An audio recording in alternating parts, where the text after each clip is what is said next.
يمكن هاد أبسط نوع كيك بالعالم. هذا كيك البيت أو كيك الشاي، ناجح جدا.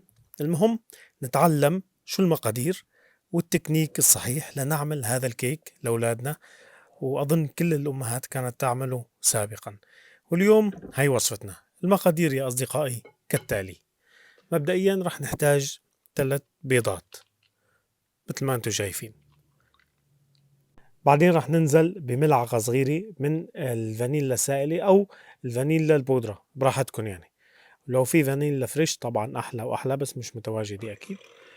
رشة من الملح.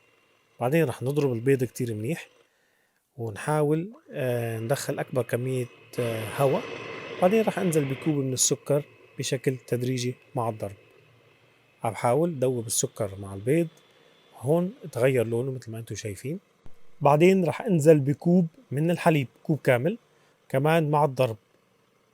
ولا ننسى نصف كوب من الزيت، كوب حليب ونصف كوب زيت. واخيرا طبعا رح انزل بالطحين او دقيق القمح، كمان 2 كوب من دقيق القمح. كمان رح نستمر بالضرب. اخر مكون معنا اللي هي ملعقتين صغار من البيكنج باودر.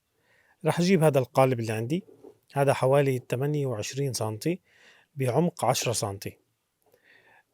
هذا القالب يا أصدقائي رح ندهنه بالزيت أو الزبدة. أنا صراحة دهنته بالزيت مثل ما أنتم شايفين، وزاد مع شوية زيت طبعا رميتهم من القالب. رح فضي كل المزيج السابق بهذا القالب. شايفين فقاعات الهواء؟ هذا دليل أنه دخل هواء بما فيه الكفاية. واحد واثنين، أنه البيكنج باودر شغال والمزيج دخل بمرحلة التخمير، يعني تقريبا فينا نعتبرها مرحلة تخمير. رح دخله على الفرن، فرن محمى مسبقا على حرارة 180. كم المدة؟ المدة 40 دقيقة، أو لحتى تدخله عود خشب ويطلع ناشف وما في أي سائل.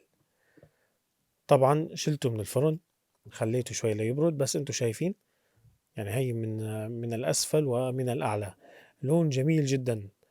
وكمية البساطة بهاي الكيك خلته يكون صراحة كيك جميل جدا، طيب جدا، السكر مقبول جدا وخفيف على فكرة، يعني مش كتير تقيل.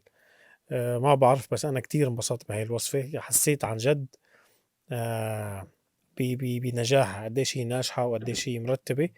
فبتمنى تحفظوا الفيديو، تشاركوه مع الأصدقاء والأحبة، ولا تنسوا تعملوا لنا متابعة. صحتين واحدة.